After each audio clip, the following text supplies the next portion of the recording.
చేరొచ్చిన సోదరుడు యేసు నామములో అందరూ తెలియజేస్తుంది. పరిశుద్ధుడా ప్రేమల తండ్రి నైనా ప్రభువా, నీకే వందనములు స్తుతులు స్తోత్రమయ్యా దేవా. దేవాది దేవా, నేను నీ వాక్య ప్రకారం జీవింపు కలుగు చేసి జీవనాన్ని మాకు అనుగ్రహము కలుగు చేయండి దేవా.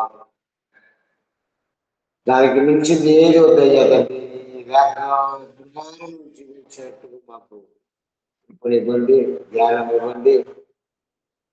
ప్రతి ఒక్క మాటను అయ్యా తండ్రి అమూల్యమైన మాటల్ని గ్రహించి ఈ లోకములో జీవిస్తున్నామైనా మమ్మల్ని నడిపించమయ్యా దేవా. అయ్యా తండ్రి మమ్మల్ని అయ్యా తండ్రి చేయి పెట్టుకొని నడిపించమయ్యా దేవా. ఈ లోకములో నడుస్తున్నాము నైనా, నీ దారిలో నడుస్తున్నామయ్యా తండ్రి. నీ వసనం ప్రకారం జీవింపగలు చెయ్యాలని ఆలోచన కలిగి ఉండగా మాకు జ్ఞానం దయచేయండి. ఈ సాయంత్రం వేళలో అయ్యా తండ్రి ఇదిగో దైవజనులను అయ్యా తండ్రి, బైబిల్ తరగతులు అయ్యా తండ్రి, ఈనాడు అయ్యా తండ్రి మా జీవితానికి ఏది అవసరమో అయ్యా తండ్రి దాన్ని అయ్యా తండ్రి వాక్యంలో అయ్యా తండ్రి తెలియపరుచుకుంటుండగా ఆయనకు మంచి జ్ఞానం ఇవ్వండి, శక్తి బలమును అనుగ్రహించుకోండి చేసుకుంటూ ఈ సాయంత్రం వేళలో అయ్యా తండ్రి నీ మాట అయ్యా తండ్రి అక్రమ అయ్యా తండ్రి ఆలోచన కలిగి ఏ ప్రార్థన చేసినా యెహోవా తండ్రి వినపడడం చెప్పుడు అయ్యా తండ్రి నీ వాక్యం సెలవిస్తున్నాయ్యా దేవా. అయ్యా తండ్రి ఒకవేళ పాపి అయిన నేను నైనా అక్రమ ఆలోచన కలిగి జీవిస్తే మీకైతే క్షమించండి. మీ ప్రార్థన మాకు యెహోవా దేవా. అజాది రాజా అడుగుతున్నామయ్యా, మీ పట్ల భక్తి కలిగిన వారుగా మేము జీవింపగలుగు చేసే జీవనాన్ని మాకు చేయమని మా కన్ను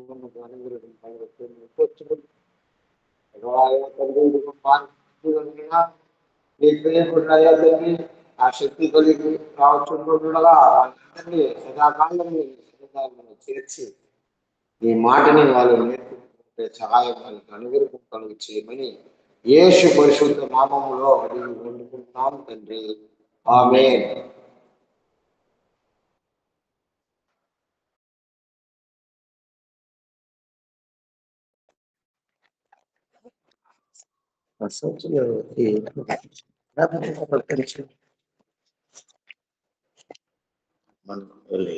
చూడండి రాస్తుంది లేదు.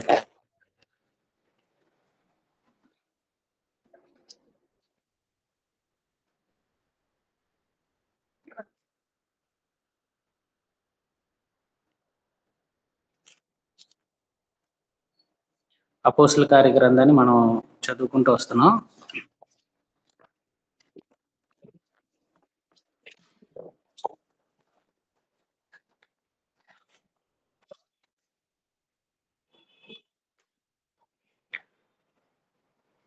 అపోస్తుల కార్యాలు అందరికి వినిపిస్తుంది కదండి నా వాయిస్?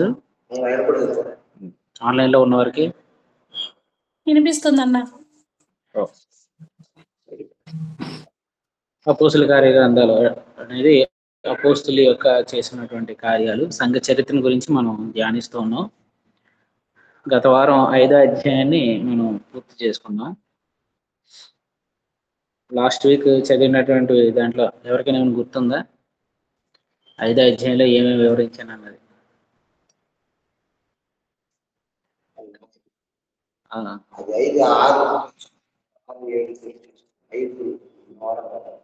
లాస్ట్ వీక్ 5 వరకే చదువు. 5 అయ్యింది అంతే, 6, 7 ఇంకా చదవాలి.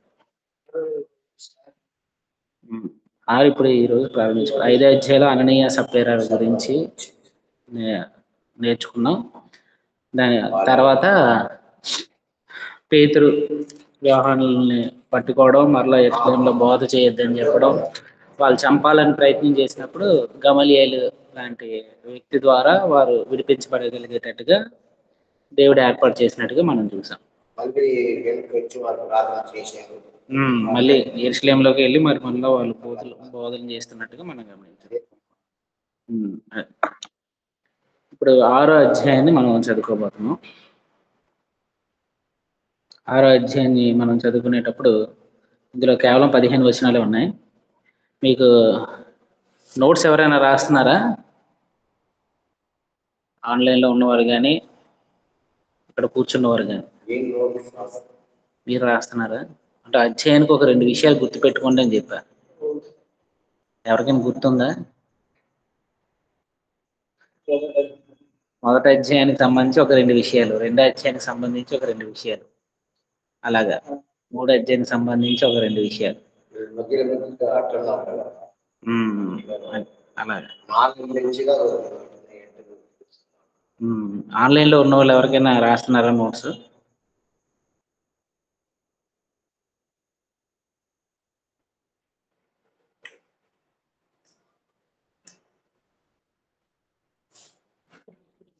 అంటే ప్రతి ఒక్కరు కూడా నోట్స్ రాయండి. తిరుమల వాళ్ళకి అయితే నేను ఆల్రెడీ నోట్స్లు ఇచ్చా, వాళ్ళకి నోట్స్లు పంచాను. న్యూ ఇయర్ అప్పుడు నోట్స్లు పంచాం.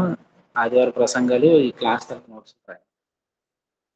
అంటే చెప్పేది ప్రతిదీ ఒక నోట్స్లో ఉందంటే సింపుల్గా మనకి అర్థం అవుతుంది. అధ్యాయానికి ఒక 2 మాటలు లేదా ఒక మాట అయినా గుర్తుపెట్టుకోవాలి. ఒక అధ్యాయానికి ఒక మాట అయినా లేదా 2 మాటలైనా గుర్తుపెట్టుకుంటే బాగుంటుంది. సరే, 6వ అధ్యాయాన్ని మనం ఒకసారి చదువుకుందాం.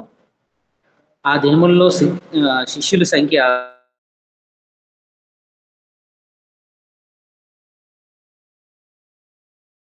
చూచిరని హెబ్రీయుల మీద గ్రీకు మాట్లాడు యూదులు సనగసాగిరి. అంటే సంఘం దినదినము అభివృద్ధి చెందుతా ఉన్నది. మొదట 3000 మంది, తర్వాత 5000 మంది, తర్వాత మనం చదివినట్లయితే సంఖ్య క్రమక్రమంగా అనుదినము చేర్చబడుచుండ్రి అనేటువంటి మాటలు మనం గమనిస్తూ ఉన్నాం. సో ఇలాగా సంఘం అభివృద్ధి చెందుతూ ఉన్నప్పుడు సంఘంలో వచ్చినటువంటి మొట్టమొదటి సమస్య, యాక్చువల్లీ 5వ అధ్యాయంలో ఒకటి జరిగింది. ఏంటి? అననీయ సపర్యలు చదువుకున్నా. అది సంఘానికి సంబంధించినటువంటి సమస్య కాదు. వారు వ్యక్తిగతంగా వాళ్ళు ఒక నిర్ణయం తీసుకున్నారు. పేతురు దానికి తగినట్టుగా మాట్లాడడం అనేది మనం చూసాం. కానీ ఆది సంఘంలో యెరూషలేములో వచ్చినటువంటి మొట్టమొదటి సమస్య ఏంటంటే ఒక భోజనం దగ్గర ఏర్పడింది. 2వ వచనం. అప్పుడు 12 అపోస్తలు తమ యొద్ద శిష్యుల సమూహమును పిలిచి, మేము దేవుని వాక్యం బోధించడం అని ఆహారము పంచిపెట్టుట యుక్తము కాదు. అంటే అక్కడ రాయబడిన మాట తెలుగులోనే ఫుట్నోట్ 1 వేసి కింద రాయబడింది. అంటే బల్లల యొద్ద పరిచర్య చేయుట అనే మాట రాయబడింది. అంటే మొట్టమొదటి సమస్య ఎక్కడ వచ్చిందంటే వీళ్ళకి విధవరాండ్ర మధ్యన ఎక్కడొచ్చింది? భోజనం దగ్గర వచ్చింది సమస్య. మీకు సింపుల్గా అర్థం కావాలంటే మనం గుర్తుపెట్టుకోవాల్సింది ఏంటంటే హెబ్రీలు మీద గ్రీకు భాష మాట్లాడే యూదులు సనగసాగిరి. అంటే హెబ్రీలు అంటే ఎవరంటే యెరూషలేములో కాపురం ఉన్నవారు, వారందరూ కూడా హెబ్రీలే. ఈ గ్రీకు భాష మాట్లాడేవారు ఎవరు అంటే బయట నుంచి వచ్చిన వారు, అంటే యూదులే కానీ ఇతర దేశాల నుంచి, రోమా నుంచి కానీ మనం చదువుకున్నాం కదా అపోస్తలుల కార్యాలు 2వ అధ్యాయంలోని ఎక్కడెక్కడి నుంచో సుమారు 12-13 దేశాల నుంచి వచ్చారు. వీళ్ళందరికీ ఉన్నటువంటి లాంగ్వేజ్ ఏంటంటే గ్రీక్ భాష మాట్లాడేవారు. సో హెబ్రీల మీద గ్రీక్ భాష మాట్లాడు యూదులేమో ఏం చేశారంటే సనుక్కున్నారట. అంటే మనం సింపుల్గా గుర్తుపెట్టుకోవాల్సిన మాట ఏంటంటే హెబ్రీల మీద అనే దగ్గర వీళ్ళెవరు ఆతిథ్యం ఇచ్చేవారు. ఎందుకంటే వీళ్ళ ఊరు వచ్చారు, వీళ్ళు ఆతిథ్యం ఇవ్వాలి. అంటే హోస్ట్లు, వీళ్ళు హోస్ట్లు. గ్రీకు భాష మాట్లాడేవారు ఎవరు? వీళ్ళు గెస్ట్లు, ఆతిథ్యాన్ని స్వీకరించేవారు. ఎందుకంటే పస్కా పండుగ నాడు అంటే మనకు బాగా తెలుసు ఇశ్రాయేలు ముఖ్యంగా ఆచరించాల్సిన 3 పండుగలు: పస్కా పండుగ, పర్ణశాల పండుగ, పెంతెకొస్తు పండుగ. ఈ మూడిటికి ఖచ్చితంగా ప్రపంచంలో ఎక్కడున్నా సరే ఖచ్చితంగా అటెండ్ అవ్వాలి. యెరూషలేం ఖచ్చితంగా వాళ్ళు దర్శించారు. పస్కాకి వచ్చిన వాళ్ళు తర్వాత 53 రోజుల తర్వాత పెంతెకొస్తు పండుగ వస్తుంది. అందుకని దగ్గర ఉండేవాళ్ళు వెళ్ళి వచ్చేస్తారు. లాంగ్ నుంచి వచ్చేవాళ్ళు అక్కడే స్టే చేస్తారు, యెరూషలేంలోనే ఉండిపోతారు. కానీ యెరూషలేంలో ఉండిపోయిన తర్వాత పెంతెకొస్తు దినాన్ని ఎప్పుడైతే పేతురు మొదటి ప్రసంగం చేశారో ఈ 3000 మంది బాప్తిసం పొంది సంఘంలో చేర్చబడ్డారో వాళ్ళు ఇంకా అక్కడే ఉండిపోయారు, వెళ్ళలేదు, వారి దేశాలకి వెళ్ళలేదు. వాళ్ళు అక్కడే ఉండి వాక్యం నేర్చుకుంటూ ఉన్నారు. సో వాళ్ళు అక్కడే ఉన్నది వాక్యం నేర్చుకుంటున్నారు కాబట్టి వాళ్ళ అవసరాల కొరకు ఏం చేశారు? మనం 4వ అధ్యాయం కానీ ఇక్కడ 5వ అధ్యాయం కానీ చూసినప్పుడు మనకి ఏంటంటే వాళ్ళందరూ కూడా వారికి ఉన్నటువంటి తమ చర స్థిరాస్తులన్నింటినీ కూడా అమ్మి అపోస్తలుల పాదాల దగ్గర పెట్టారు. ఎవరెవరికైతే అక్కర ఉందో వారందరికీ పంచి పెట్టారు అనమాట. ఎందుకంటే వాళ్ళందరూ అక్కడే ఉండిపోయారు, వారికి వేసుకోవడానికి బట్టలు, వారికి తిండి. సో ప్రతిరోజు సంఘం ఈ కార్యక్రమాలు చేస్తుంది అన్నమాట. వచ్చి ఉండిపోయిన వాళ్ళందరికీ భోజనాలు పెట్టేది ఇంట్లోనే వాళ్ళు చేస్తూ ఉన్నారు. అలా ఉండిపోయినప్పుడు ఇక్కడ సమస్య వచ్చింది. ఏమైందంటే సనగడం అనేది స్టార్ట్ చేశారు. ఏం స్టార్ట్ చేశారు? సనగడం. సనగడం అనేది ఎప్పుడు వస్తుంది? సనుగుడు అనేది ఎప్పుడు ప్రారంభం అవుతుంది? ప్రశ్న. ఎప్పుడు సనుక్కుంటాం?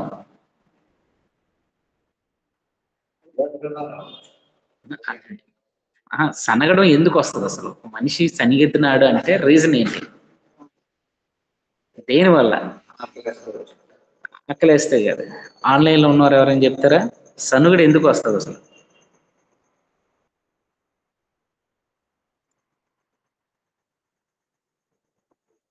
సనుగుడు ఎందుకు వస్తుందంటే అసంతృప్తి ఉన్నప్పుడు వస్తుంది. అసంతృప్తి అంటే ఇప్పుడు అసంతృప్తిని ఏమంటారు ఇంగ్లీష్లో? ఏమంటారు? ఎవరికైనా ఐడియా ఉందా?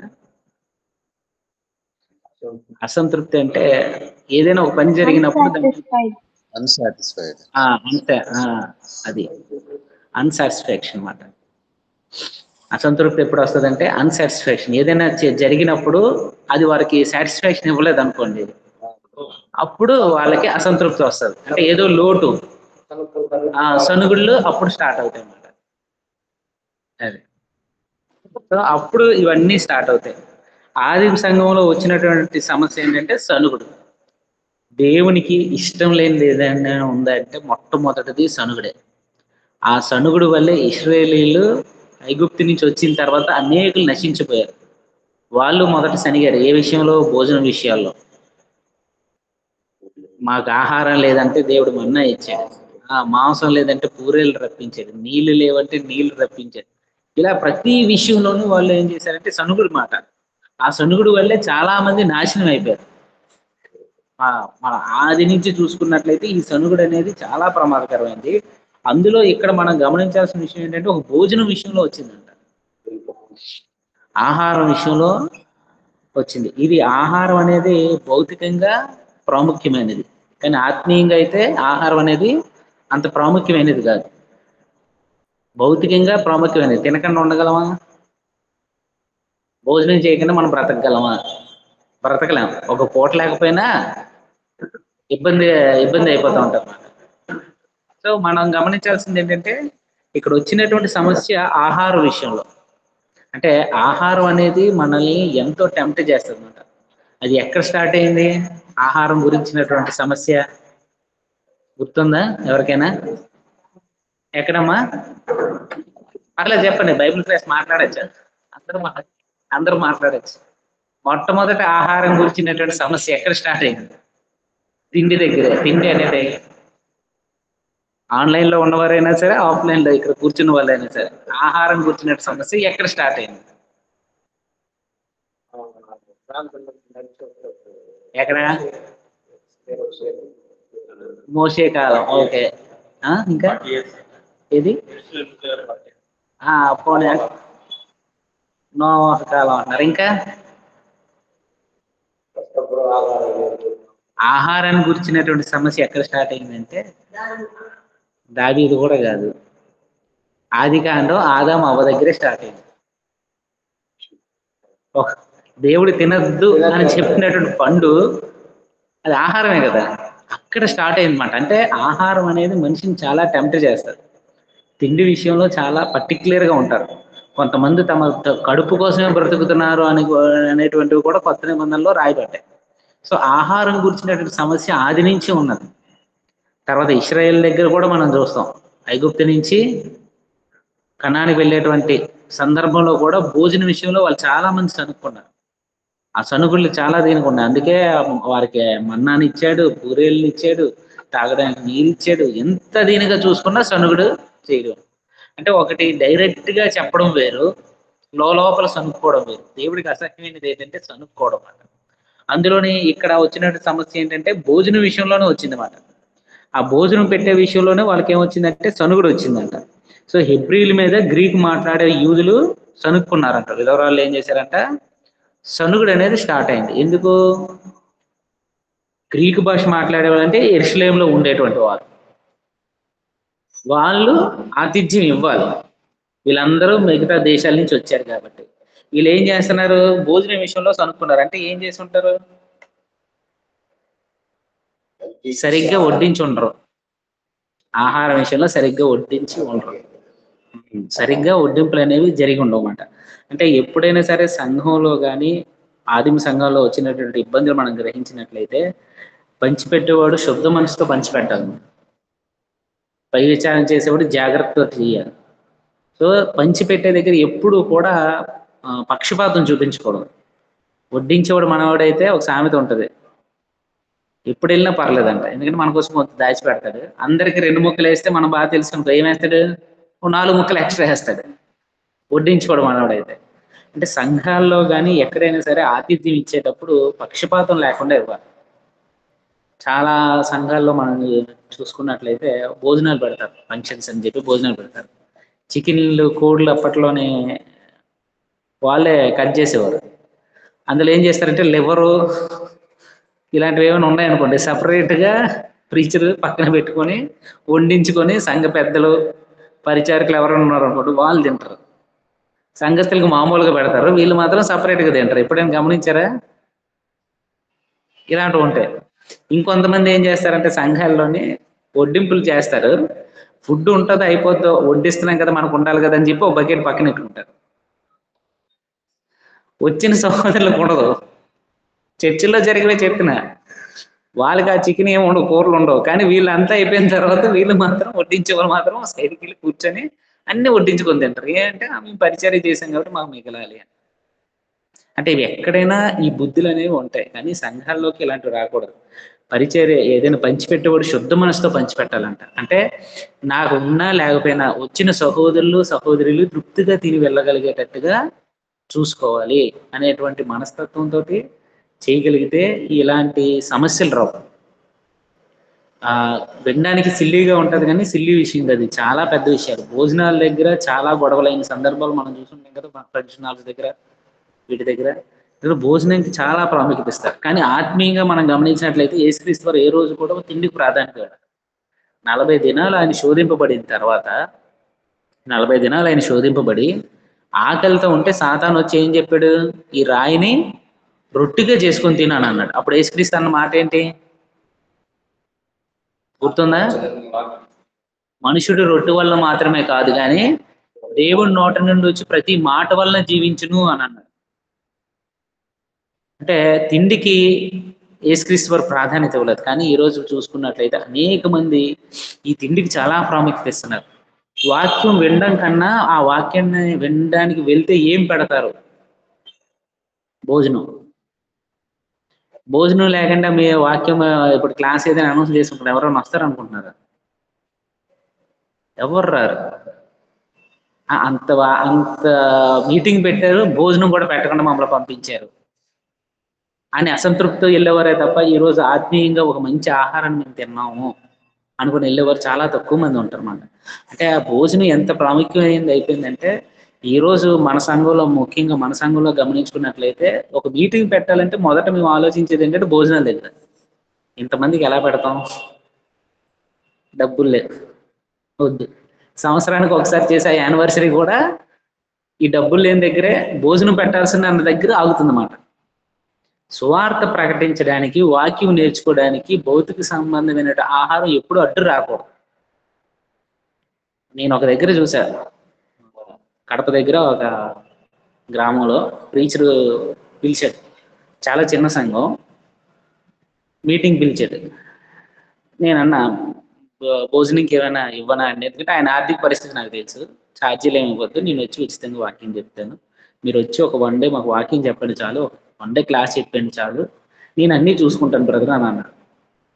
వెళ్ళాం, మీటింగ్కి వెళ్ళాం, క్లాస్ మార్నింగ్ 2 సెషన్స్ చెప్పా.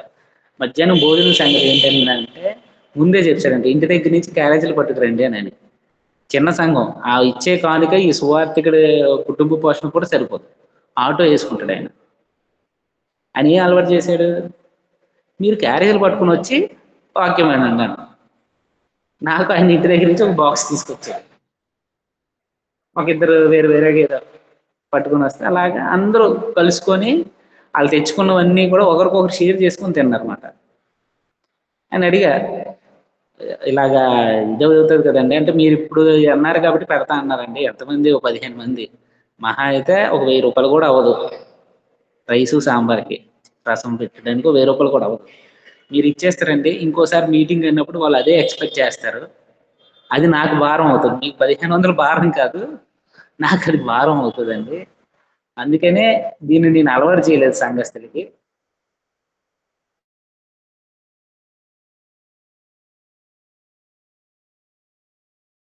ప్రకటించడం కోసం ఏ రోజు భోజనం అడ్డు కాదు అనేది నాకు ఆ రోజు అర్థమైంది.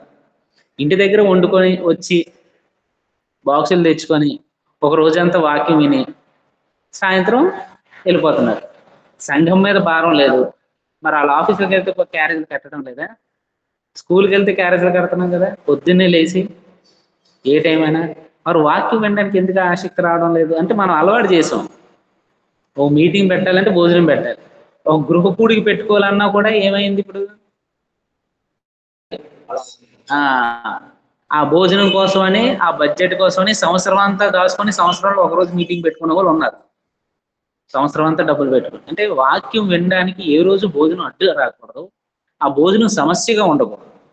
భోజనం పంచేటప్పుడు కూడా, భోజనం పెట్టే విషయంలో కూడా ఎలాంటి విభేదాలు ఉండకూడదు. మనోడికి ఒకలాగా వడ్డించడం, బయటోడికి ఒకలాగా వడ్డిద్దాం అనేటట్టుగా ఉండకుండా అందరికీ సమానంగా పెట్టాలి.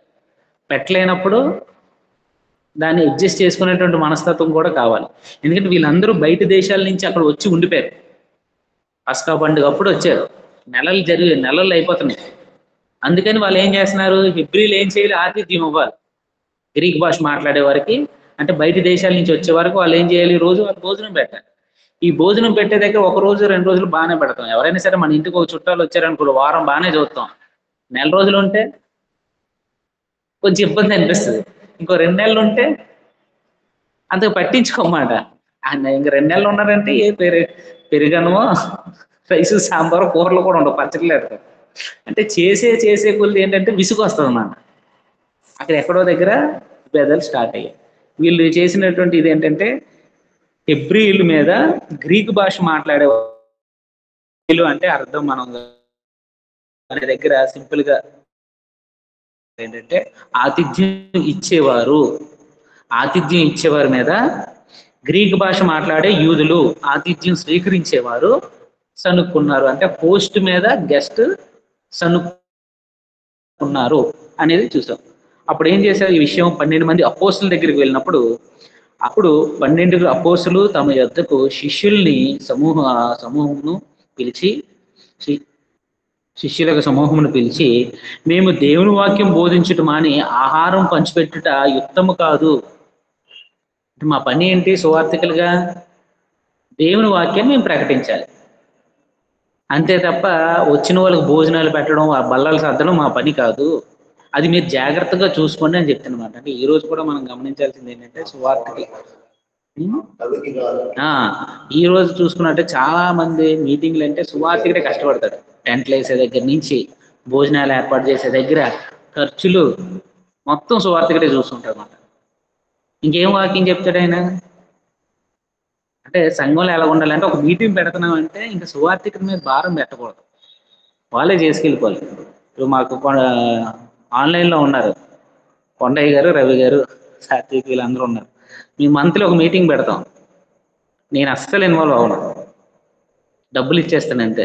ఇదిగో డబ్బులు, మీరే ఏర్పాటు చేసుకోండి. మెనూ ఏంటి చెప్తా, ఇదిగో రైసు, సాంబారు, చికెన్ కర్రీ, ఏం పెడదామని నన్ను అడుగుతారు, అంతే.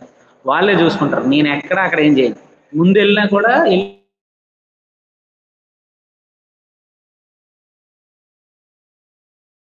అలాంటి పనులు పెట్టుకోకూడదు. వాక్యం ధ్యానించాలా, ప్రార్థన చేసుకోవాలా. అక్కడ వచ్చిన వాళ్ళకి నా పని ఏంటి? ఆత్మీయ ఆహారం పెట్టడం నా పని, సువార్థికుడి పని. సంఘస్థుల పని ఏంటి? వచ్చిన వారికి భౌతికమైన ఆహారం, వారు కూర్చోడానికి, వాళ్ళు కంఫర్ట్గా ఉండేటట్టుగా చూసుకోవాల్సింది ఎవరిది? సంఘంలో ఉన్నటువంటి పరిచారకుల పని. అంటే పని చేసే వాళ్ళు ఎవరైతే ఉంటారో వాళ్ళ పని మాట. సో అలా ఉండగలిగినప్పుడు ఎటువంటి ఇబ్బంది ఉండదు. వీళ్ళు ఏమన్నారు అపోస్తులు? మేము వాక్యం బోధించటం అని ఆహారం పంచిపెట్టుట యుక్తం కాదు, అది మా పని కాదు.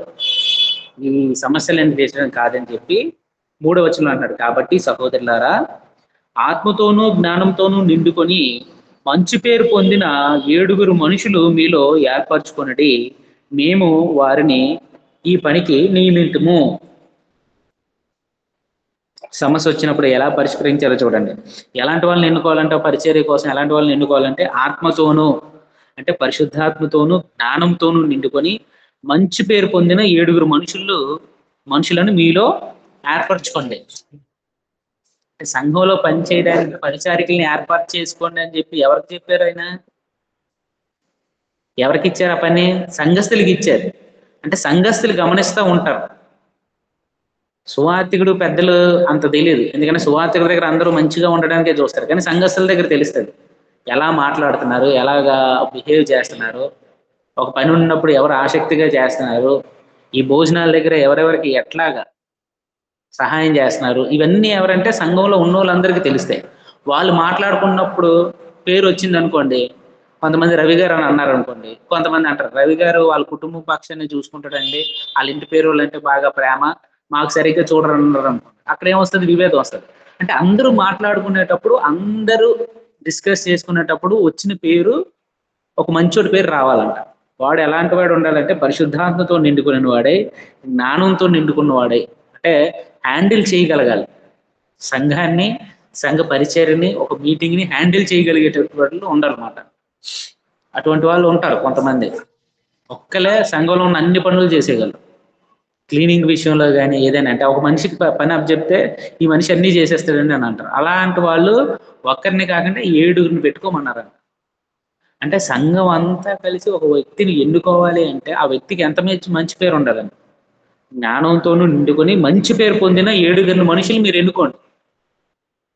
అలాంటి వాళ్ళు ఎంతమంది కావాలంట? 7 ఎన్నుకోండి అని అన్నారంటే సంఘంలో ఉన్నవారు గమనించాలి, ప్రతి ఒక్క సహోదరుడు సహోదరి ఎలా ఉంటున్నారు అనేది ప్రతి ఒక్కరు గమనిస్తూ ఉండి, ఇగో ఈ బ్రదర్ ఉంటే మాకు ఇప్పుడు అక్కడ ఉన్న సమస్య ఏంటి? భోజనం దగ్గర. ఈ బ్రదర్ ఉంటే మాకు ఇలాంటి భేదం ఉండదు, విధవరాళ్ళు కదా అని మమ్మల్ని చిన్న చూపు చూడరు. ఎందుకంటే ఇశ్రాయేలులో విధవరాళ్ళు అన్నాక కొంతమంది చిన్న చూపులు చూస్తారు, ఏ ఆధారం లేదంటే వాళ్ళని చులకనగా చూసేటువంటి ఇది ఉంది. కానీ దేవుడు వాళ్ళు విడిచిపెట్టలేదు. ఇశ్రాయేలుకు ఉన్నటువంటి ఆజ్ఞ ఏంటంటే విధవరాళ్ళ కోసమని పంట కోసేటప్పుడు కొన్నిటిని వదిలేయాలంట, కోసేటప్పుడు ఏదైనా పడిపోతే దాన్ని వదిలేయాలంట. రూతు గ్రంథం చదివితే అర్థమవుతుంది విధవరాల పక్షాన దేవుడు ఉన్నాడు అనేటువంటి విషయం అర్థమవుతుంది. అంటే వాళ్ళ కోసం దేవుడు ఎప్పుడు కూడా ఒక ప్రత్యేకంగానే చూసుకున్నాడు. వాళ్ళ తిండి విషయంలో కానీ వారి పోషణ విషయంలో కానీ అన్నిట్లో కూడా దేవుడు ఇశ్రాయేలుకి ఆజ్ఞలు ఇచ్చారన్నమాట. వాటిని మీరకూడదు, వారిని అవమానపరచకూడదు అనేది చెప్పి ఉంచాడు. సో అలాగే ఇక్కడ కూడా వచ్చినప్పుడు ఏంటంటే సంఘంలో ఉన్నాం కాబట్టి మేము బోధించే పనిలో ఉన్నాం, సువార్తను వ్యాపించి చేసేటువంటి పనిలో ఉన్నాం. ఇప్పుడు వచ్చి భోజనాల దగ్గర కూర్చొని ఇవన్నీ పనులు చేసే పని మాది కాదు.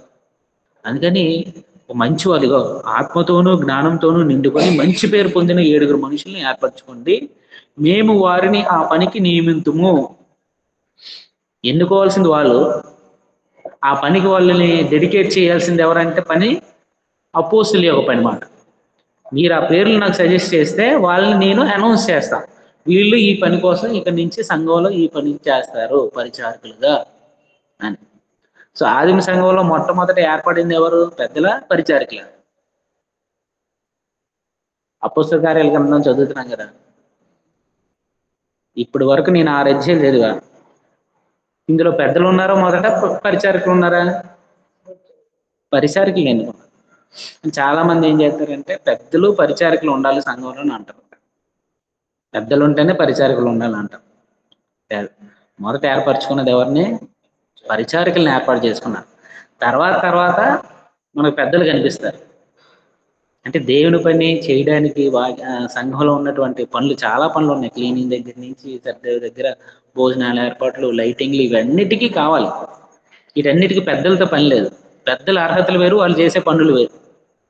ఇక్కడ చర్చిలో పనిచేసేటువంటి విషయాల కోసం ఏం చేశారంటే పరిచారకుల్ని ఏర్పాటు చేసుకున్నారు అన్నమాట.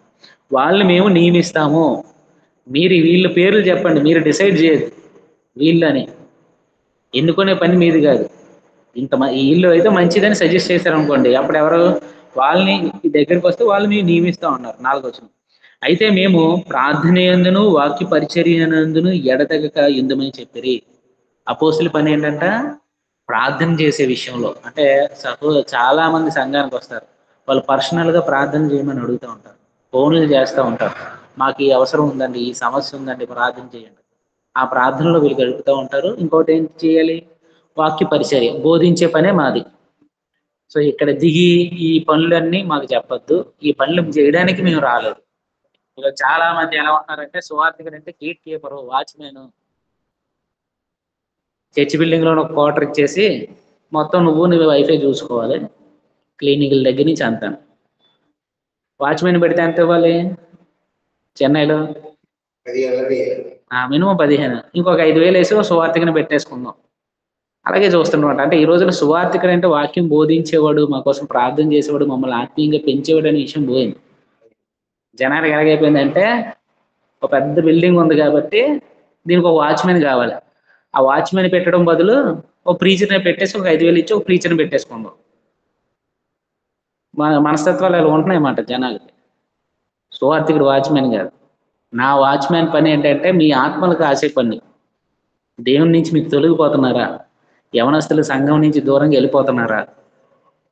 దేవునికి మీరు దూరంగా అవ్వకుండా మీ ఆత్మలు కాచే పని అంతే తప్ప భవనాన్ని ఈ ఈ ఈ పనులు కాదు. అక్కడ అంటున్నారు చూడండి, క్లియర్గా అంటారన్నమాట, మేము ప్రార్థన యందును పరిచర్య యందును ఎడతెగక యుందమని చెప్పిరి. ఈ మాట జనసమూహం అంతటికి ఇష్టమైనందున. 5వ వచనం ఏమంటున్నారు? ఈ మాట జనసమూహం అంతటికి ఇష్టమైనందున. ఒకవేళ ఇష్టం లేకపోతే మళ్ళీ అక్కడ ఒక సమస్య స్టార్ట్ అవుతుంది. కానీ వీళ్ళు చెప్పింది ఏమైందంటే అర్థం చేసుకున్నారు అన్నమాట. ఓకే, ఇలాంటి చిన్న చిన్న విషయాలు, ఇలాంటి సమస్యలు ఏవి అపోస్తుల దగ్గర వరకు తీసుకెళ్లొద్దు, వాళ్ళు దేవుని సేవలో పనిచేస్తున్నారు కాబట్టి వాళ్ళని ఆ సేవకు వదిలేద్దాం, ఈ సమస్యలన్నిటికీ మనమే పరిష్కారం చేసుకునేటట్టు ఇవి రాకుండా, సమస్యలు రాకుండా చూసుకోగలిగినటువంటి వాళ్ళని పరిచారకులుగా పెట్టుకుని వాళ్ళు నిర్ణయించుకొని విశ్వాసంతోనూ పరిశుద్ధతతోనూ నిండుకుని వాడైన, అంటే అక్కడ ఉన్న వారి అర్హత చూడండి, విశ్వాసంతో అంటే దేవుని యందు పూర్తి విశ్వాసం కలిగి పరిశుద్ధాత్మతోనూ నిండుకుని వాడైన ఎంతమందిని ఏర్పరచుకున్నారు చూడండి. స్టెఫను, ఫిలిప్పు, ప్రోకోరు, నికానోరు, తీమోను, పెర్మెనాసు, యూదుల మత ప్రవేశుడును అంత్యోకయ వాడునకు నికోలాసును అను వారిని ఏర్పరచుకునిరి.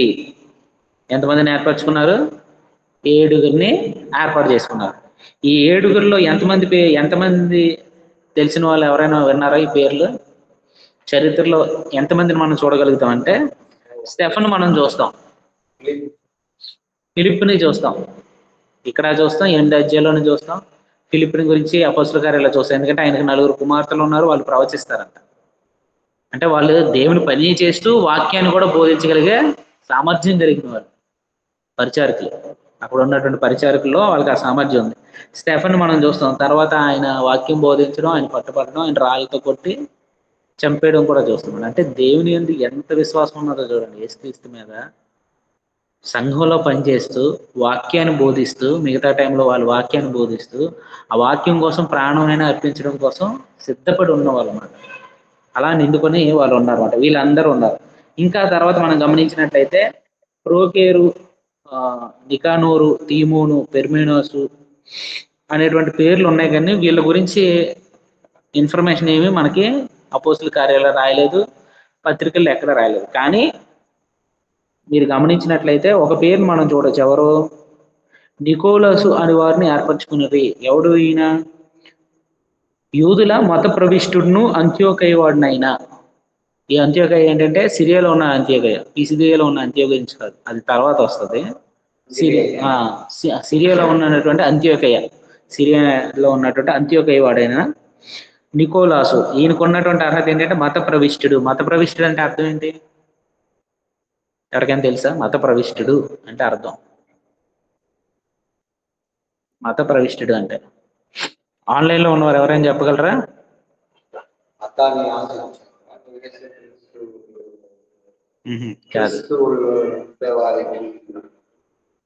ధర్మశాస్త్రం. ఇక్కడ మత ప్రవిష్టుడు, యూదుల ప్రవిష్టుడు అంటే అర్థం ఏంటంటే యూదా మతాన్ని స్వీకరించిన వారు. యూదుడు కాదు, అన్యుడిగా ఉండి యూదా మతాన్ని స్వీకరించిన వాడు అన్నమాట. యూదా మతాన్ని స్వీకరించిన వాడు, వాళ్ళని యూదుల మత ప్రవిష్టుడు అనేటువంటి మాటని ఎక్కువగా వాడేవాడు. సో ఈయన అంత్యోకయలో ఉంటాడు. ఈయన పేరు నికోలస్. ఈయన గురించి మనం ఎక్కడ చదువుతామంటే ప్రకటన గ్రంథం 2వ అధ్యాయంలో చదువుతాం. ఈయన అంటే మొదట ఒక మంచి పేరు, ఎలాంటి వాడంట, ఆత్మతోనూ జ్ఞానంతో నిండుకొని విశ్వాసంతోనూ పరిశుద్ధాత్మతో నిండుకున్నటువంటి 7 ఈ క్వాలిఫికేషన్స్ అన్ని ఈయనకు ఉన్నాయి. కానీ ప్రకటన గ్రంథం 2వ అధ్యాయం దగ్గరకు వచ్చేటప్పటికి ఈయన ఎట్లాగైపోయాడంటే విశ్వాస భ్రష్టుడైపోయాడు.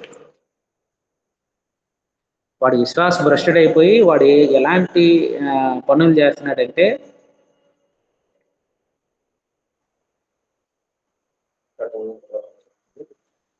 ప్రకటన గ్రంథం 2వ అధ్యాయం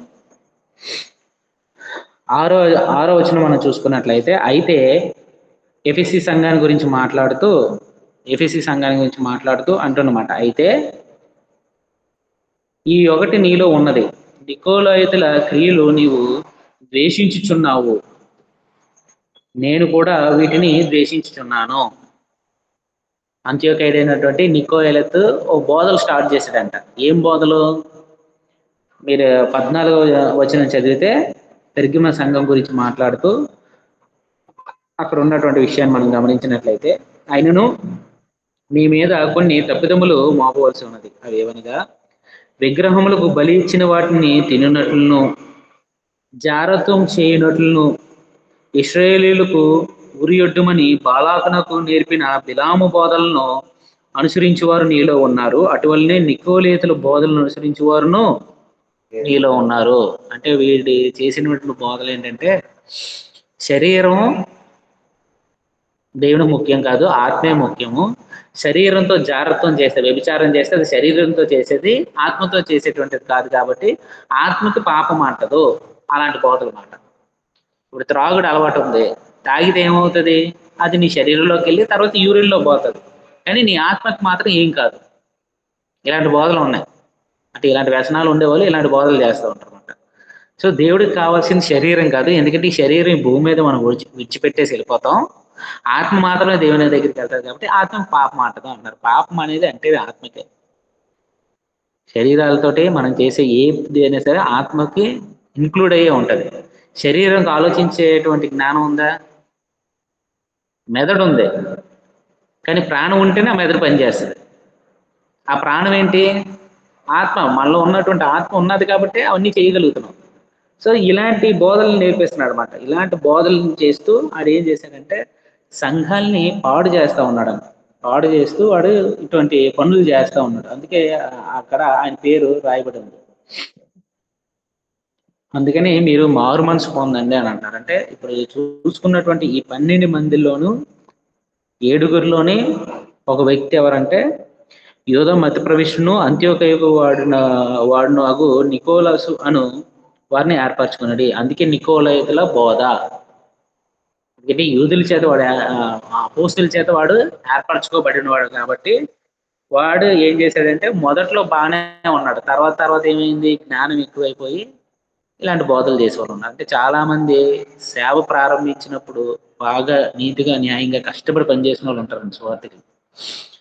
తర్వాత వాళ్ళు ఏమవుతారంటే వాటిలో ధనాశ పుడతారు, డబ్బు సంపాదించాలని కోరుకో, లేదా నేనే అందరిలో గొప్పవాడు అవ్వాలని చెప్పు సంఘాల పేర్లు మార్చేసి వాడు దేవుడిగా, తండ్రిగా, మమ్మీ డాడీలని పిలిపించుకుంటూ ఆఖరికి భ్రష్టత్వానికి వెళ్ళిపోతారు అనమాట. అంటే మొదట సేవ బాగా ప్రారంభించవచ్చు, కానీ చనిపోయి దీనికి వచ్చేటప్పటికి ఈ ధనాస్పరుడు గానో, లేదా ఒక వ్యభిచారం చేసేవాడు గానో, లేదా ఇల్లీగల్ కాంటాక్ట్స్ మెయింటైన్ చేసేవాడు గానో ఉన్నారన్నమాట. నాకు తెలిసిన వాళ్ళు ఉన్నారు, చెన్నైలోనే ఉన్నారు పెద్ద సువార్థకులు.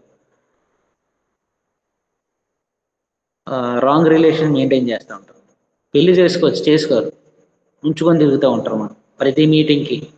ఆ సంఘస్థలందరూ కూడా ఓ అయ్యగారు అని చెప్పి ఓ భజనలు చేస్తూ ఉంటారు. అలాంటి వాళ్ళు పిలిపిస్తూ ఉంటారు అన్నమాట. అలాంటి ఎదవల్ని ఎప్పుడు కూడా ఎంకరేజ్ చేయకూడదు. అంటే ఓ వ్యక్తి యొక్క జీవితాన్ని ఖచ్చితంగా చూడాలి. మంచి ఎంటర్టైన్ చేసి బోధించి నవ్వించుతాడు, పెద్ద ప్రీచర్ అని పిలుచుకుంటే మనకి ఏదైనా వస్తుంది, ఇలాంటివి కాకుండా వాడు నీతిగా న్యాయంగా బ్రతుకుతుందా, సంఘాన్ని కాపాడుకోగలుగుతుందా, సమాజంలో మాదిరికరంగా ఉన్నాడా, వాక్యానుసారంగా ఉన్నాడా అనేది చూసుకొని మనం ఎవరినైనా ఆహ్వానించాలి.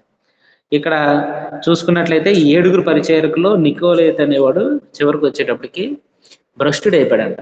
విగ్రహాలు అర్పించింది కూడా తినచ్చినా కూడా తప్పు లేదని చెప్పినాడంట.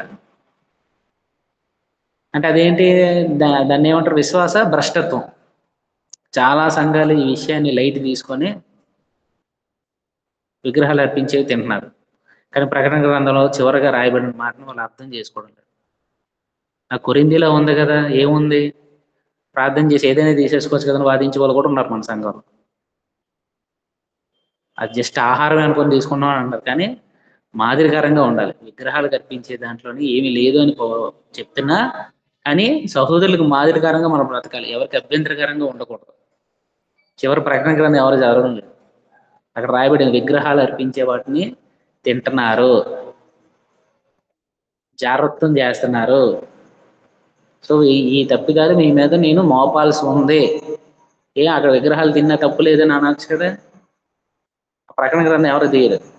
కొరింథీలో ఉన్న వాటిలో పెట్టుకుని డెబిట్లు చేసేవాళ్ళు చాలా మంది ఉన్నారు. సో అలాగా 7 పరిచారకుల్ని ఏర్పాటు చేసుకున్న తర్వాత వారిని అపోస్తలుల యొద్దకు నిలవబెట్టిరి. వారు ప్రార్థన చేసి వారి మీద చేతులు ఉంచిరి. దేవుని వాక్యము ప్రబలమై శిష్యుల సంఖ్య యెరూషలేములోను బహుగా విస్తరించెను. ఏమైందంట, శిష్యుల యొక్క సంఖ్య విస్తరిస్తూ ఉందంట. అంటే ఆదిమ సంఘాలు ఎంత వాక్యం విషయంలో ఎంత ఆసక్తి కలిగి ఉన్నాయో చూడండి. ఎప్పుడు వాక్యం వినే విషయంలో భోజనం అనేది ఆటంకంగా ఉండకూడదు. వాక్యం నేర్చుకోవడానికి ఇంట్రెస్ట్ చూపించాలి. అవసరమైతే మా క్యారేజీలు మేమే తెచ్చుకుంటాం అండి, ఈరోజు సెలవు వచ్చింది ఒక మీటింగ్ పెట్టుకుందాం అనేటట్టుగా ఉండాలి. సంఘం ఏం చేస్తుంది, సంఘం భోజనాలు కూడా పెట్టలేదా, వద్దు. పరిస్థితులు అర్థం చేసుకొని వాక్యానికి ప్రాధాన్యత ఇచ్చేటట్టుగా ఉండాలి. ఇక్కడ ఏమవుతుంది, యెరూషలేములో శిష్యుల సంఖ్య బహుగా విస్తరించుచుండెను. మరియు యాజకుల్లో అనేకులు విశ్వాసమునకు లోబడిరి.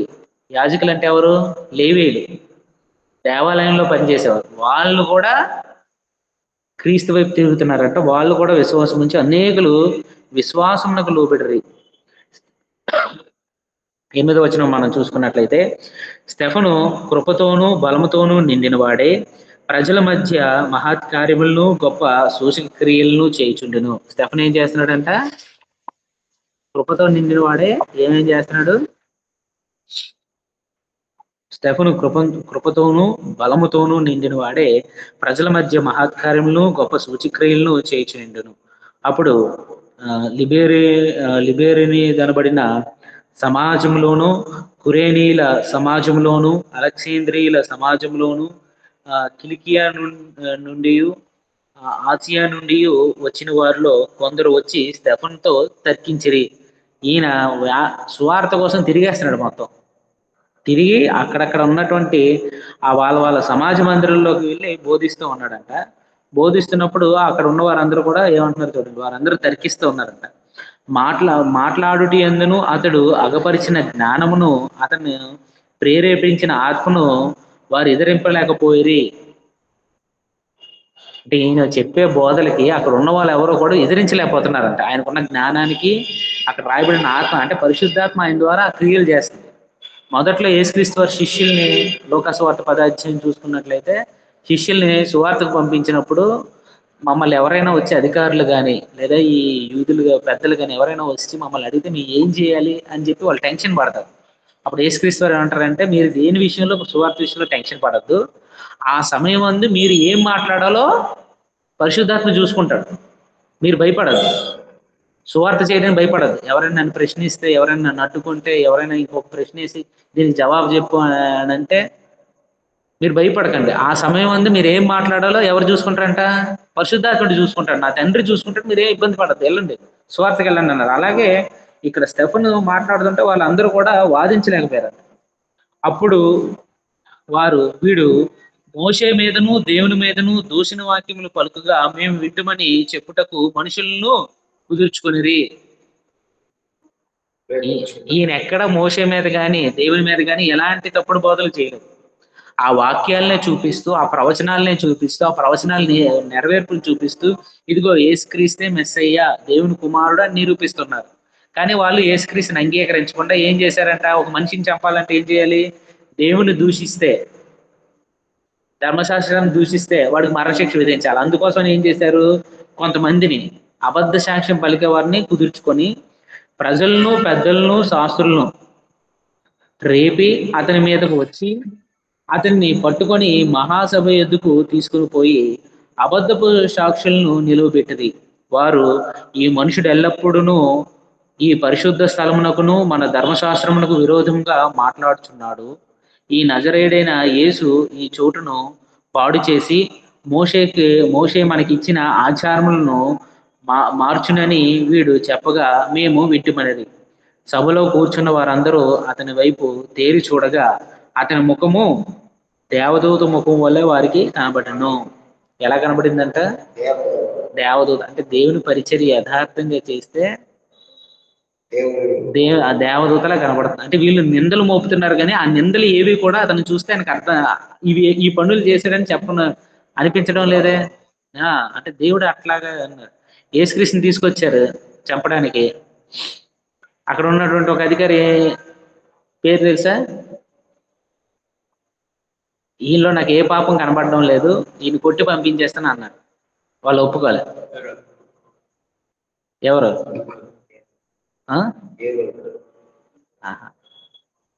యేసుక్రీస్తుని పట్టుకొని ఒక సభ దగ్గర తీసుకొచ్చారు. అక్కడ ఒక అధికారి ఉన్నాడు. ఈయనలో నాకు ఏ పాపం కనబడడం లేదు, ఈయన ఎందుకు మీరు శిక్షించాలనుకుంటున్నారు, చంపాలనుకుంటున్నారు? ఇగో పిలాతు కొట్టేస్తాడు. తీసుకొచ్చిన రక్తంతో యేసుక్రీస్తు కనిపించిన వాళ్ళు కనికరం పుట్టలే, చంపండి అని అంటారు. అప్పుడు ఏం చేశారు? యూదుల ఆచారం ప్రకారం ఈయన ఇద్దరు ఉన్నాడు. ఒకడు బాగా తప్పులు చేసినవాడు, వాడిని తీసుకొచ్చి ఇగో వీడా బర్నబా వేరు బరబ్బా అనేటువంటి వ్యక్తిని తీసుకొచ్చి వీడు కావాలా యేసుక్రీస్తునే కావాలా అంటే వాళ్ళ ఆయనే కావాలనుకున్నమాట, ఆ బరబ్బా వాడే కావాలనుకున్నాడు. అలాగా అంటే ఆ యేసుక్రీస్తుని చూడగానే అక్కడ ఉన్నటువంటి ఆ పిలాతు కనిపించింది, వీళ్ళలో ఏ పాపం లేదు అని. సో ఇక్కడ స్టెఫెన్ని చూసినప్పుడు కూడా వాళ్ళందరికీ ఏం కనిపించిందంటే వీళ్ళు తప్పుడు నిందలు వేస్తున్నారు. ఆయన ఎలా ఉందంట? ఆయన ముఖం దేవదూత ముఖం వల్లే కనిపించింది. సో అంటే దేవుని పని చేసేవారు యథార్థంగా, నీతిగా, న్యాయంగా ఉంటే వాళ్ళ మీద ఎన్ని నిందలు వేసినా కూడా ఆ తప్పు వాళ్ళకి కనపడదు. ఈ వ్యక్తి మీద వీళ్ళు ఇన్ని నిందలు వేస్తున్నారు అన్నట్టుగా ఉంటారు తప్ప అవును వీడు ఇలాంటోడే అనేటట్టుగా ఉంటారు. సో అంత యథార్థంగా బర్నబా ఉన్నారు. 7వ అధ్యాయంలో చదువుకున్నట్లయితే ఆయన అక్కడ ప్రసంగం చేస్తాడు. ఆ ప్రసంగానికి వాళ్ళందరూ కూడా ఇదయ్యి ఆయన్ని చంపడం అనేది చూస్తాం. అంటే సమయం అయిపోయింది కాబట్టి అది వచ్చే వారం 7వ అధ్యాయం చదువుకుందాం. 6వ అధ్యాయంలో ఉన్నటువంటిది ఏ విషయం? 6వ అధ్యాయంలో ఏముంది? ఇప్పుడు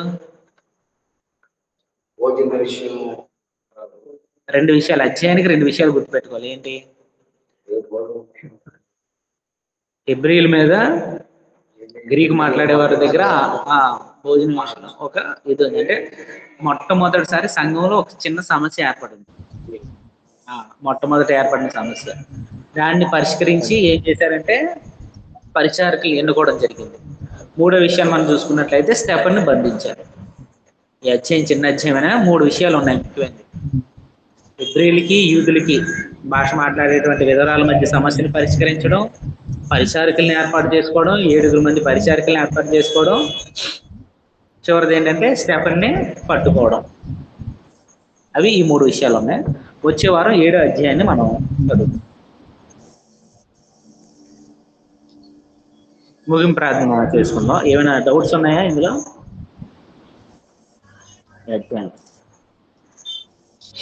సరే, ప్రార్థన చేద్దాం. పరలోకమందున మా తండ్రి, దయగల మా నాయన, మీ ఘనమైన నామానికి వేలాది వందనాలు చేస్తాను తండ్రి. ఈ బుధవారం దినాన బైబిల్ క్లాస్లో ఇలా కలుసుకోగలిగేటువంటి అవకాశం దయచేసిన వందనాలు. ఇక్కడికి వచ్చిన వారిని దీవించండి, ఆశీర్వదించండి. ఆన్లైన్లో జాయిన్ అయినటువంటి వారిని దీవించండి, ఆశీర్వదించండి. అపోస్తుల కార్యాల ద్వారా మీరు జరిగించినటువంటి సంఘ చరిత్రను మేము నేర్చుకుంటున్నాం తండ్రి. ఆ చరిత్రని మేము చదువుతుండగా ఆదిమ సంఘాలు ఎంత విశ్వాసంతో ఎంత బలంగా పనిచేస్తున్నాయి అనే విషయాలు మేము గ్రహించి ఈనాడు మేము ఎలా పనిచేస్తున్నాము, ఎటువంటి సంఘంలో ఉన్నాము అనే విషయాలు మమ్మల్ని మేము పరీక్షించుకొని వాటి ద్వారా మేము నేర్చుకొని మమ్మల్ని మేము మార్చుకోగలిగేటట్టుగా సహాయం చేయండి. ఈరోజు చదువుకున్నటువంటి 6వ అధ్యాయం బట్టి ఆదిమ సంఘంలో వచ్చినటువంటి సమస్యలు మీరు పరిశుద్ధాత్మ ద్వారా ఎలాగ వాటిని సమస్యలు తీర్చాలనేటువంటి విషయాన్ని మేము గమనించి ఉన్నాం తండ్రి. సంఘంలోని స్వస్థబుద్ధి కలిగిన వారు, విశ్వాసం కలిగిన వారు, సంఘంలోని యథార్థంగా పనిచేయగలిగే వారిని సంఘంలో ఎన్నుకోవాలనే విషయాన్ని మీకు గ్రహించుకున్నాం తండ్రి. అటువంటి వారు సంఘంలోకి ఎంతో అవసరమై ఉన్నారు తండ్రి. అటువంటి వారి విషయంలో మీకు కృప దయచేయండి.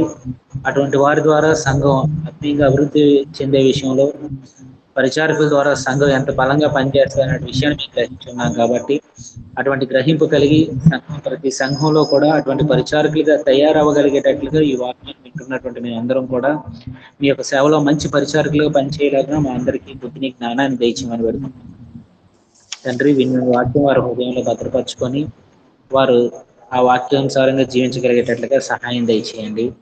ఈ దినౌషధాలు మాపై దయచేయండి. ఎటువంటి శోధనలు మా గృహాల్లో ప్రవేశించకుండా మీ ప్రేమ తోడు ఐక్యత ఎల్లప్పుడూ దయచేయమని ఈ చిన్ని ప్రార్థన మా ప్రభువు మా రక్షకుడైన యేసుక్రీస్తు నామమున అడిగి వేడుకుంటున్నాం తండ్రి. ఆమేన్. వందనాలు వందనాలండి, అందరికీ వందనాలు. ఆన్లైన్ లో ఉన్న వాళ్ళకి కూడా వందనాలు తెలియజేస్తున్నాను. వందనాలు అన్నయ్య. వందనాలు.